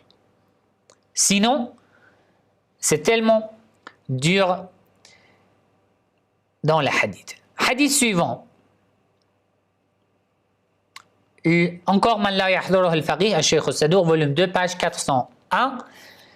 Hadith numéro 28, 14. قال أبو عبد الله عليه السلام, l'imam As-Sadiq alayhi salam dit, je sélectionne, لا بأس أن الرجل, sur le fait de se tourner autour de la Kaaba, d'accomplir at-tawaf, se tourner 7 fois autour de la Kaaba dans le pèlerinage. أن الرجل فلا يطوف إلا مختونا. Un homme qui n'a pas fait la circoncision, son tawaf, qu'il se tourne autour de la Kaaba 7 fois, n'est pas accepté, n'est pas valide. Hadith suivant, l'imam Sadiq alayhi salam dit encore, في الرجل الذي يسلم فيريد أن يختتن وقد حضر الحج. Un homme s'est converti à l'islam et c'est l'heure du pèlerinage, il veut accomplir le pèlerinage, mais il n'a pas fait la circoncision. Ayahuj, est-ce qu'il a le droit d'accomplir le pèlerinage? L'imam alayhi salam dit La yahujju hatta yakhtatana. Il n'a pas le droit d'accomplir le pèlerinage sauf s'il fait la circoncision. Voilà. Et après, encore dans le livre Al-Khisal de Cheikh al-Sadour, volume 2, page 538, l'imam alayhi salam, قال رسول الله صلى الله عليه وآله وسلم, le prophète Mohammed sallallahu alayhi wa sallam dit, خَتَّنُوا أَوْلَادَكُمْ يَوْمَ السَّابِعِ. Faites la circoncision de votre bébé garçon lorsqu'il a 7 jours, au 7e jour après sa naissance, فَإِنَّهُ أَطْهَرَ, c'est plus pur. Pureté, on sait pas. Pureté physique, le prophète veut dire une pureté spirituelle, on ne sait pas. وَأَطْيَبَ, c'est plus atyab, on peut dire c'est plus, qu'est-ce qu'on peut dire? On peut dire pur, avec un pur qui a une bonne odeur en fait. Voilà. وَأَسْرَعُ لِنَبَاتِ اللَّحْمِ, ça l'aide physiquement. Ça, bon, alors les scientifiques peuvent faire des analyses pour voir, pour vérifier cette raison mentionnée dans ce hadith. وَأَسْرَعُ لِنَبَاتِ اللَّحْمِ, ceci aide ce garçon à renforcer, en fait ça renforce son corps. D'accord? فإن الأرض تنجس من بول الأغلاف 40 صباحا, la personne, le garçon qui n'a pas fait la circoncision, à chaque fois qu'il fait ses besoins aux toilettes, la terre est gênée d'une telle personne. On ne sait pas. Il y a des ordres dans la religion. On ne sait pas la raison exactement. Vous voyez, le prophète nous a donné quelques raisons. Peut-être il y a encore beaucoup de raisons. On ne sait pas. Pourquoi? Alors, lorsque je me suis converti à l'islam, lorsque j'ai accepté les préceptes de l'islam, bon, je fais recherche, je vois ce genre de hadith. Si je fais confiance à ce genre de hadith, si je suis convaincu que ce genre de hadith sont vrais, je dois respecter. D'accord? Bon. Encore, dans le livre Al-Kafi, volume 6, page 34 de Al-Sheikh Al-Kulayni, Bab al-Tathir, chapitre sur Al-Tathir, la purification. L'imam As-Sadiq alayhi salam a dit Aqtinu awladakum li sab'ati ayyam. Il est recommandé de faire la circoncision des garçons à l'âge de 7 jours. فإنه أطهر وأسرع لنبات الله, la même chose que le hadith du prophète Muhammad sallallahu alayhi wa sallam. Ici, dans les commentaires, Al-Allama al-Majlisi explique.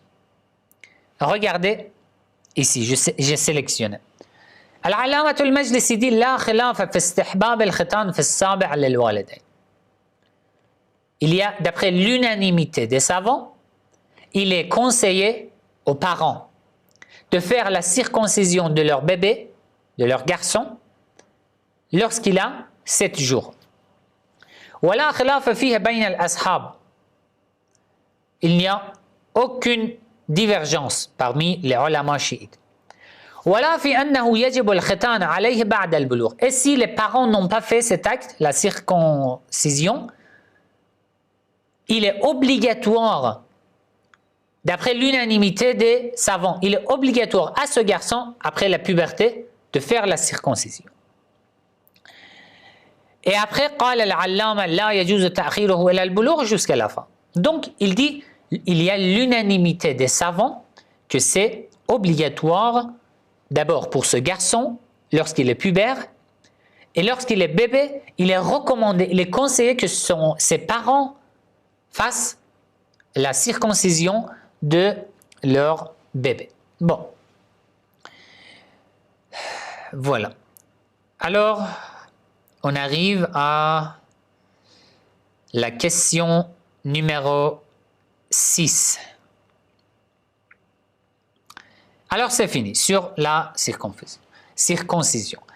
La question numéro 6, c'est quoi? Vous m'avez demandé la terre. Bon, alors, nous savons déjà que la terre est sphérique, est ronde, n'est pas plate. Mais un frère m'a demandé des références sur ce sujet du Coran, des hadiths. Est-ce que le Coran et les hadiths ont parlé de ce sujet ou non? en fait, je n'aime pas te parler trop de ce genre de sujet. D'accord? Je vous explique pourquoi. Le fait de chercher toujours des preuves pour dire que voilà, l'opinion des scientifiques qu'ils ont découvert aujourd'hui a été déjà confirmée dans le Coran, c'est un miracle du Coran, etc. Ça, c'est pour moi, ça n'a aucune importance. Pourquoi on essaye de chercher toujours des choses qui conviennent avec le résultat des recherches des scientifiques? Pourquoi nous essayons toujours de dire, voilà, c'est un miracle scientifique du Coran, le Coran, on a parlé avant 14 siècles, etc. D'après moi, ça ne change rien. Et même parfois dans certains résultats, alors sur la Terre on ne peut pas dire, mais dans quelques sujets scientifiques, j'ai vu que certains ont essayé de trouver des preuves du Coran. Après quelques années, nous avons appris que cette idée, cette théorie des scientifiques n'était pas vraie, était fausse. Pourquoi alors chercher des preuves du Coran pour le confirmer? Pourquoi? Je ne comprends pas.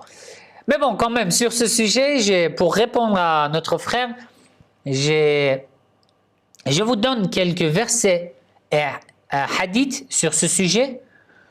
Alors, vous pouvez dire que vous comprenez cette idée de ces versets et de ces hadiths, et peut-être vous allez me dire que non, ces versets n'ont rien à voir avec le fait que la terre est sphérique ou ronde. Je vous donne juste les versets que d'après certains chercheurs, certains penseurs, ces versets prouvent que la terre est ronde. Moi, je ne dis rien. Alors, vous pouvez accepter, vous pouvez ne pas accepter, c'est à vous de réfléchir. Regardez, premier verset, la sourate Al-A'raf, la sourate numéro 7, le verset numéro 137. وأورثنا القوم الذين كانوا يستضعفون مشارق الأرض. مشارق الأرض. Nous les avons fait hériter les contrées orientales, les levants de la terre, les levants, les côtés orientaux. Ils disent, regardez, Allah ne dit pas مشرق الأرض, à l'est de la terre. Si la terre était plate, Allah disait à l'est de la terre. Mais Allah dit mashariq al-ard. Ça veut dire la terre est ronde, donc il y a plusieurs levants. Ça c'est clair. Verset suivant, la sourate Safat, numéro 37, le verset 5. Rabbus samawati wal ard wa ma baynahuma wa rabbul mashariq. Encore Allah dit Seigneur des levants. Le verset suivant, Allah dit dans la sourate Al-Ma'arij, la sourate numéro 70, le verset 40, فَلَا أُقْسِمُ بِرَبِّ الْمَشَارِقِ وَالْمَغَارِبِ. Je jure par le Seigneur des levants et des couchants, Al-Magharib. Allah ne dit pas Al-Maghrib. Le couchant, il dit Al-Magharib. Les couchants, Al-Mashariq. Les levants. Regardez ce hadith aussi de Al-Istabsar, Al-Shaykh Al-Sadour, volume 1, page 266.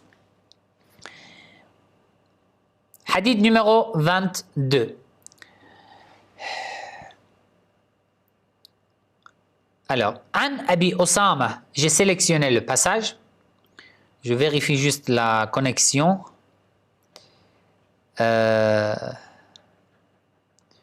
Juste pour voir s'il y a un problème de connexion, vous pouvez écrire dans le message pour que je sache. Mais maintenant, je pense qu'il n'y a pas de problème. Bon. Alors, ce hadith, عن أبي أسامة قال صعدت مرة جبل أبي قبيس. Il dit un jour, je suis monté sur la montagne de Abi Qubays. والناس يصلون المغرب. et les gens étaient en train de prier la prière de Maghreb. فرأيت الشمس لم تغب. En bas, les gens étaient en train d'accomplir la prière de Maghreb. Je suis allé en haut de la montagne, j'ai vu que le soleil ne s'est pas encore couché. فلقيت أبا عبد الله. J'ai rencontré l'imam As-Sadiq alayhi salam. Je lui ai dit, oh imam, les gens étaient en train d'accomplir la prière de Maghreb alors que le soleil était toujours... Moi, j'étais en haut de la montagne, j'ai vu le soleil. Les gens qui étaient en bas ne voyaient pas le soleil, car le soleil était couché derrière la montagne. Mais moi, je voyais. L'imam alayhi salam dit, وَلِمَ فَعَلْتَ ذَلِكَ بِئْسَ مَا صَنَعْتَ. Pourquoi tu as fait ça? Tu as fait un mauvais acte. إِنَّمَا نُصَلِّيهَا إِذَا لَمْ نَرَهَا فَوْقَ الْجَبَلِ. Les gens qui sont en bas, ils font la prière de Maghreb lorsqu'ils ne voient plus le soleil qui se cache derrière la montagne. Après ça, ici, on ne parle pas de ce sujet, mais là, وَإِنَّمَا عَلَيْكَ مَشْرِقُكَ وَمَغْرِبُكَ. C'est à toi de voir ton est et ton ouest. Là où tu es, regarde où est le levant, où est le couchant. Mashriquka. Ça veut dire chacun a un levant, a un couchant. Ça dépend de l'endroit où vous êtes. D'après ce hadith, d'après ces versets que je vous ai donnés, certains savants disent que ces versets et ce hadith prouvent que la terre, dans les textes religieux, est considérée comme sphérique, comme ronde, pas plate. Voilà. C'est la réponse à cette question. Mais la dernière... un instant. La dernière question, je mets juste...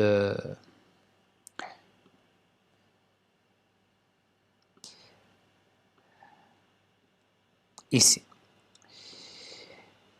La dernière question, c'est quoi? Vous m'avez demandé sur les crypto-monnaies, le Bitcoin ou les autres crypto-monnaies en général, on peut dire. Le Bitcoin, c'est la crypto-monnaie la plus connue. Que dit l'islam? Il m'a demandé pourquoi les savants ont interdit les crypto-monnaies, le Bitcoin, etc., etc. Inch'Allah, je ferai une vidéo séparée sur ce sujet avec les détails, car ça fait plus de 2 ans que je lis, je fais des recherches sur les crypto-monnaies, je sais les détails, je sais comment ça fonctionne, comment fonctionnent les mineurs, comment miner le Bitcoin, etc. Voilà tous les détails. Je vais faire, Inch'Allah, une vidéo avec les détails sur ce sujet. Mais en résumé, les savants, la plupart des savants chiites n'ont pas dit que les crypto-monnaies sont haram. Faites attention. Ils ont dit il y a un problème. Ils ont dit fihe ishkalun. Fihe ishkalun, ça veut dire il y a un problème. Alors ça veut dire que si le problème est réglé, vous pouvez utiliser, investir dans les crypto-monnaies. Mais un seul savant, l'ayatollah Safi al-Golpayegani, il dit que c'est haram. À part lui, les autres disent que non. Fihe ishkalun. Il y a un problème. Mais ils n'ont pas donné leur opinion exacte sur ce sujet pour que les gens sachent. Sayyid Khamenei, le guide suprême de l'Iran, il dit si la loi du pays, d'après la loi de votre pays, c'est autorisé, il n'y a pas de problème. Si d'après la loi de votre pays, c'est interdit, donc alors c'est interdit. D'après un autre savant aussi, l'ayatollah Sayyid Moussa al-Shubayri, qui est un des grands maraji à Qom, lui aussi il dit la même chose. Il dit si la loi de votre pays l'interdit, vous devez respecter votre loi. Mais bon, en résumé, entre parenthèses, les crypto-monnaies sont comme un outil, comme par exemple un couteau. Avec un couteau, tu peux tuer une personne, tu peux aider une personne. Avec un moyen comme une crypto-monnaie, tu peux faire beaucoup de choses, tu peux régler beaucoup de problèmes, tu peux faire des commerces, etc. Et tu peux faire aussi des crimes, des péchés, etc. Ça ne rend pas les crypto-monnaies haram. Ça, c'est le premier point. Deuxième point, si on commet le riba, l'usurpation, ça c'est haram. Mais dans les crypto-monnaies, ça n'a rien à voir avec le riba. Troisième point, Allah dit dans le Coran, La tadlimun wa la tudlamun. Tu ne dois pas faire l'injustice et on ne doit pas faire l'injustice contre toi. Et dans les crypto-monnaies, si tu fais attention, si tu as assez d'informations, il n'y a pas de problème.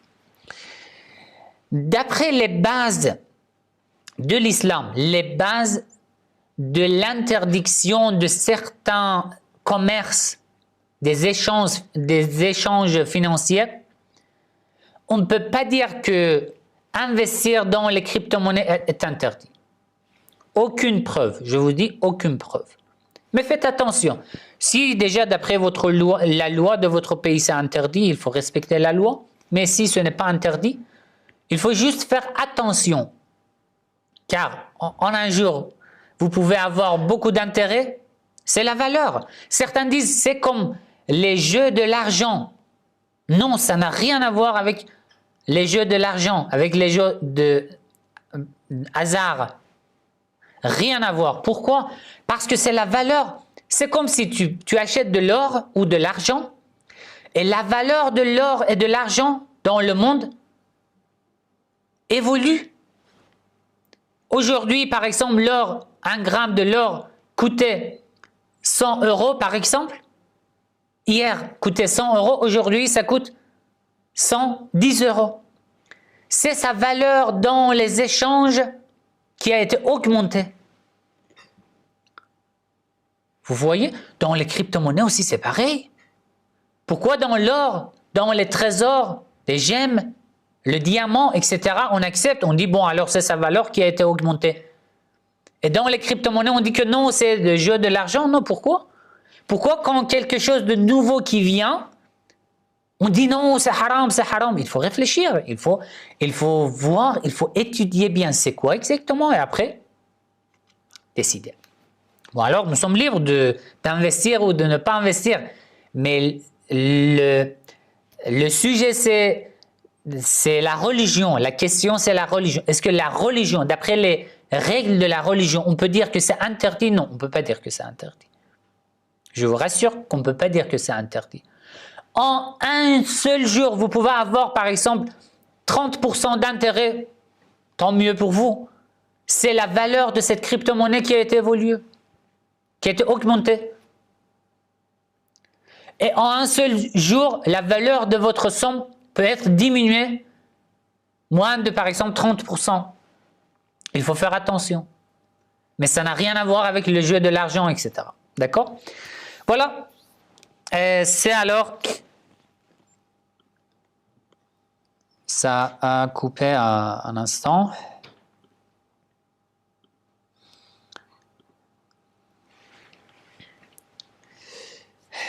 Bon, ça a coupé un instant, ça a bugué.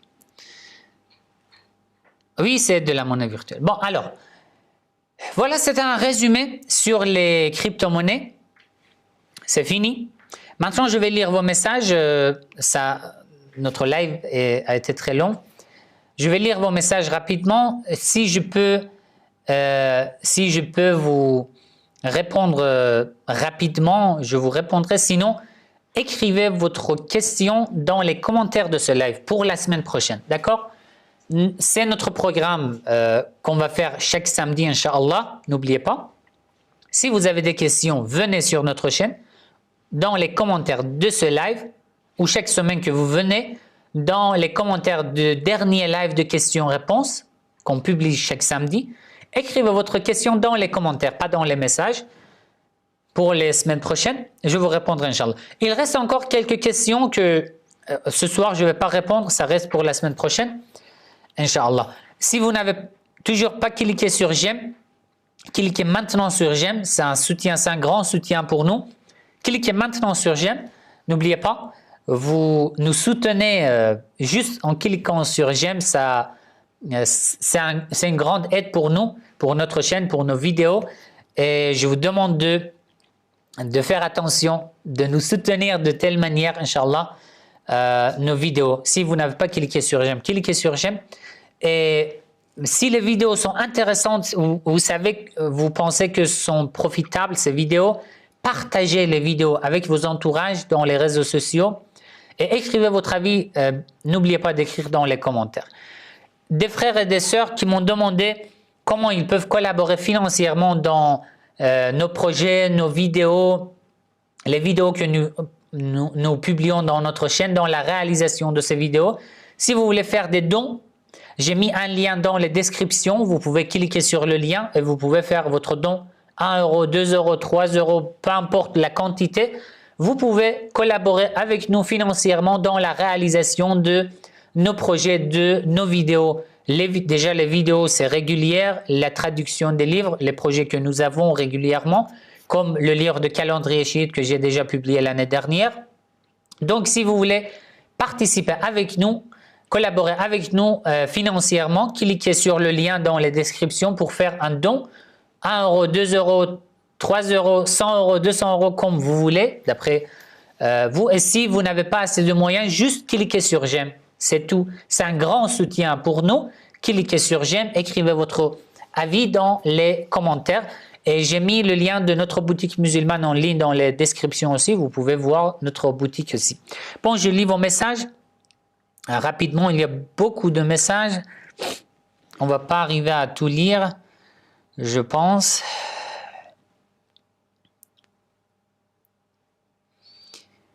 Très bien.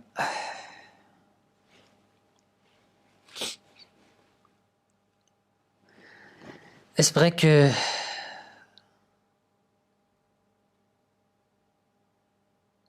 bon, Joël Winston, est-ce que c'est vrai que le Coran ne soit pas entier et qu'une grande partie a été amputée du texte intégral? J'ai déjà fait un live sur la falsification du Coran. Regarde le playlist de chiisme-sunnisme dans notre chaîne. Falsification du Coran. J'ai fait une vidéo avec des preuves. Non, ce n'est pas vrai.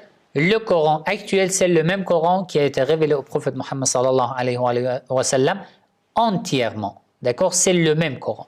Il n'y a rien rien n'est rajouté et rien n'est en fait diminué du Coran. C'est le Coran entier qui a été révélé au prophète. Vous pouvez regarder notre vidéo. Bon.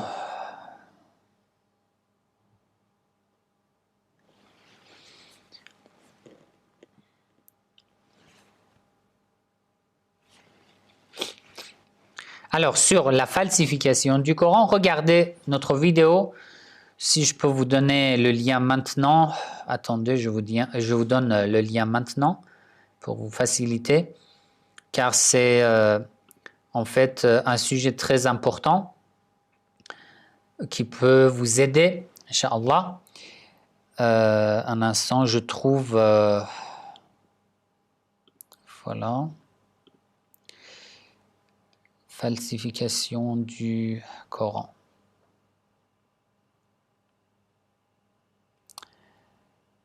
Je copie le lien. Très bien. Bon. Alors, le lien que je vous envoie maintenant, c'est sur la falsification l'explication du Coran. Dans cette vidéo, j'ai parlé de ce sujet, de différentes preuves que le Coran n'a jamais été falsifié. Vous pouvez regarder cette vidéo, Inch'Allah. Bon. Et dans cette vidéo, j'ai parlé de l'opinion des sunnites et des chiites. Des preuves sunnites et chiites. Je vous conseille de visionner cette vidéo, Inch'Allah, si vous n'avez pas visionné. Très bien. Bon, alors...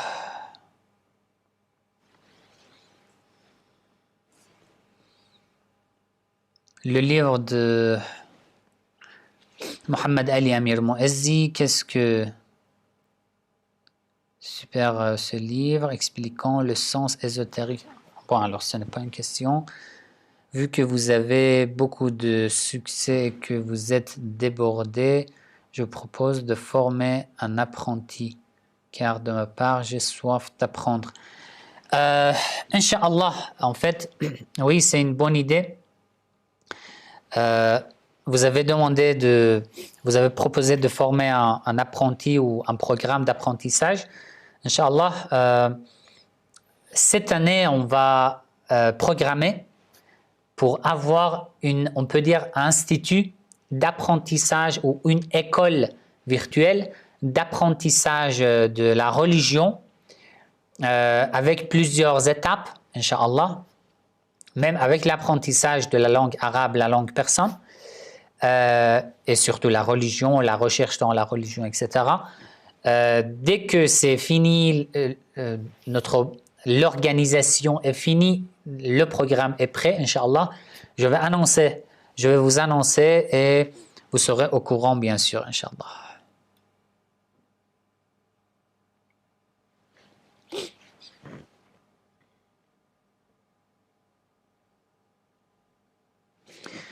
Bon, il y avait une discussion parmi certaines sœurs et frères, donc je n'arrive pas à trouver les questions. En fait, pour me faciliter de trouver les questions, écrivez au début de votre message question, d'accord, en majuscule. Écrivez question pour que je trouve facilement. Maintenant, il y a beaucoup de messages que je n'arrive à tout lire. Très bien. Bon, alors.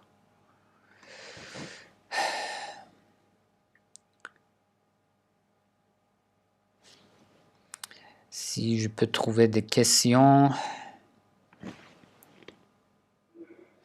Dieu décimal, c'est réellement mis en place vers... Bon, alors, ça aussi, ça fait partie de vos conversations. Alors, je passe rapidement les messages. Écrivez au début de votre question, écrivez question en majuscule pour que je trouve. Bon.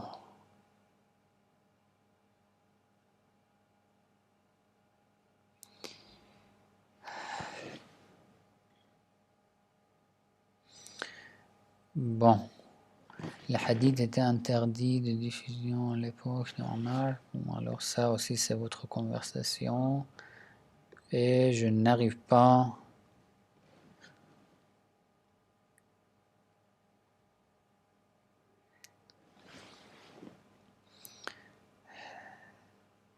Bon, alors c'est très dur de trouver vos questions. Merci Sayed pour toutes vos réponses et vos efforts. Question. Que dit le dogme des Ahl al-Bayt sur la médecine énergétique? En fait, médecine énergétique, on peut trouver des preuves dans les sources.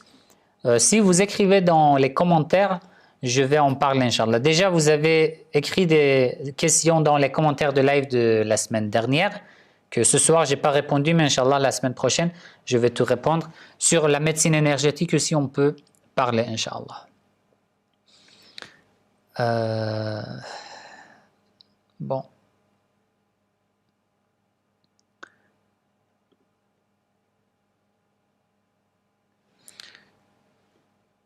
Alors.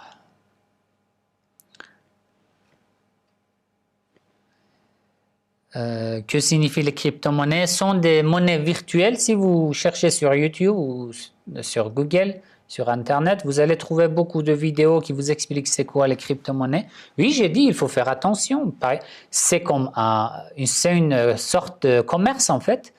Si tu n'as pas étudié, tu n'as pas assez d'informations, tu n'es pas expérimenté, tu ne peux pas t'investir en fait tout simplement et après tu vas perdre ton argent.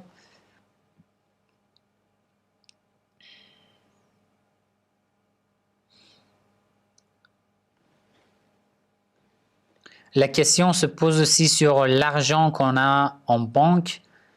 Oui, Clémence Lemoine, oui, vous avez raison. En ce qui concerne les crypto-monnaies, je pense que l'avis de Sayyid Kamal Haydari a bien résumé les choses halal ou haram. Bon, question. Est-ce que si une personne sort de l'islam, elle peut redevenir musulmane, sachant qu'elle sait qu'il y a un seul Dieu unique? En fait, ma réponse, c'est oui.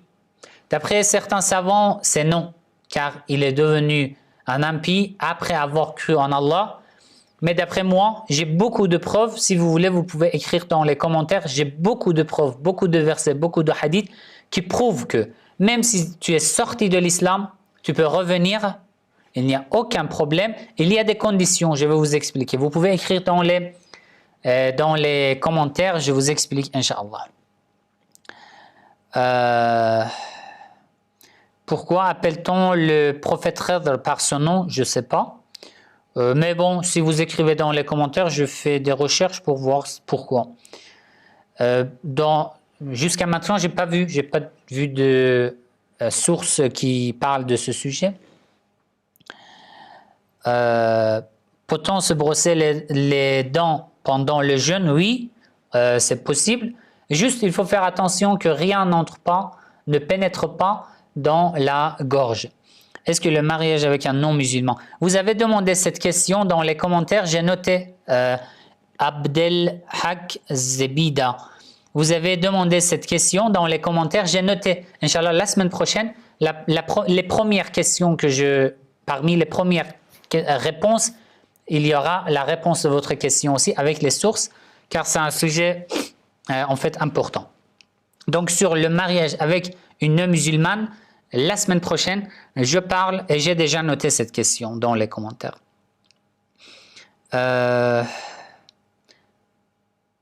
Quand vous allez nous faire une vidéo sur le thème d'avant Adam, j'ai trouvé très intéressant la dernière fois quand vous avez... Oui, Inch'Allah. En fait, il y a beaucoup de sujets. Inch'Allah, au fur et à mesure, on va faire... J'ai une liste de plus de 200 sujets que vous m'avez demandé. Inch'Allah, au fur et à mesure, on va parler de ce genre de sujets. Pourquoi quand vous répondez aux questions relevant du faire, comme la circoncision, vous ne donnez l'avis des fuqaha, mais vous allez directement répondre en se basant sur la hadith. Au début, je vous ai donné l'avis des fuqaha. Je vous ai rapporté l'avis de Al-Allama al-Majlisi qui dit qu'il y a, d'après l'unanimité des savants, ça veut dire qu'il n'y a aucune divergence sur l'obligation de la circoncision. C'est ça. Après, vous avez le droit de savoir les sources. Il y a beaucoup de gens qui ont besoin de voir les sources directement. C'est important. Même si je suis un marja, même si je suis un savant, je ne veux pas dénigrer les savants, jamais. On respecte sur nos yeux. Mais il faut toujours parler des sources. Il faut toujours voir les sources. Il faut toujours faire des recherches. Même si je suis un marja, même si tu suis un marja, c'est très bien. Tu fais confiance à un expert, mais quand même, c'est très bien d'avoir les paroles des imams, alayhimus salam, les versets du Coran, les sources, pour voir que les savants, qu'est-ce qu'ils ont fait, d'où vient l'opinion de ce marja. Ça, c'est très bien de savoir. C'est pour ça que je vous donne des sources, je vous donne des sources les plus anciennes pour vous montrer, en fait, pour vous apprendre déjà les sources, pour vous montrer nos sources très anciennes, pour vous rapporter les paroles des imams alayhim salam. Et voilà, il y a beaucoup de bienfaits de ce que je fais. Peut-on se brosser les dents? Oui, je vous ai répondu. J'ai un pendentif qui n'est pas apparent quand je vais aux toilettes et je peux, lorsque je me douche, enlever. Les tatouages peuvent être cachés aux toilettes, mais sous la douche. Je n'ai pas bien compris en fait votre question. Écrivez dans les commentaires, la semaine prochaine je réponds, Inch'Allah. Je n'ai pas bien compris. Oui, vos questions, écrivez toujours dans les commentaires. Je me suis mal exprimé, j'ai voulu dire former une autre personne qui pourra vous aider. Oui, en fait, oui, j'ai très bien, maintenant j'ai bien compris. En fait, j'ai préparé les éléments nécessaires, mais il y a le problème de réseau.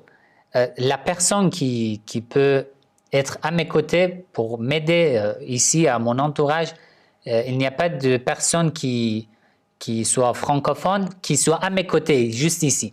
Donc, il faut qu'on soit en contact par Internet. Et le réseau ne me permet pas. Vous voyez déjà que ça interrompt parfois, ça bug parfois. Et si je rajoute une autre connexion, ça va diminuer la vitesse de ma connexion et ça va bugger, Inch'Allah, dès que j'ai une connexion plus rapide que celle-ci. On va faire, Inch'Allah. J'ai tout préparé, tous les éléments pour être au moins 2 personnes, 3 personnes. En fait, ça serait très bien. Mais Inch'Allah, le seul problème, c'est la connexion. Est-il possible de jeûner les 3 jours après l'Eid al-Fitr? Après Eid al-Fitr, oui, c'est possible. 7 jours même, il est conseillé. Y a-t-il des versets concernant nos imams, alayhimus salam? Concernant quel sujet exactement? Car, par exemple, j'ai déjà fait un live sur les Ahl al-Bayt, alayhimus salam, dans le Coran. Regardez ce live dans le playlist de chiisme, sunnisme. Regardez un live, les Ahl al-Bayt, alayhimus salam, dans le Coran. Après, vous pouvez écrire dans les commentaires de quoi exactement vous me demandez et que voulez-vous savoir exactement sur ce sujet. Je vais vous répondre, Inch'Allah. Bon, les tatouages avec signification religieuse, lorsqu'on se douche, sont visibles. Non, il n'y a pas de problème. Il n'y a pas de problème. Un pendentif, tatouage, etc., avec le nom de Dieu. De ce côté, il n'y a pas de problème tant que l'impureté ne le touche pas. Ça, c'est le premier point. Ne devient pas impur cette partie. Après, les tatouages ont un autre problème. Si les tatouages sont au-dessus de la peau, qui empêchent l'eau de toucher la peau, dans ce cas, ça invalide les ablutions et les grandes ablutions. Mais si c'est sous la peau, il n'y a pas de problème, même si c'est déconseillé. Mais en tous les cas, il n'y a pas de problème. Il faut juste faire attention qu'ils ne deviennent pas impurs. Voilà, c'est tout. Peut-on prier dans une mosquée sunnite et peut-on prier comme eux? Oui, bien sûr. J'ai déjà fait une vidéo sur ce sujet. Union chiite-sunnite. D'accord? Attendez, je vous donne le lien. Union chiite-sunnite.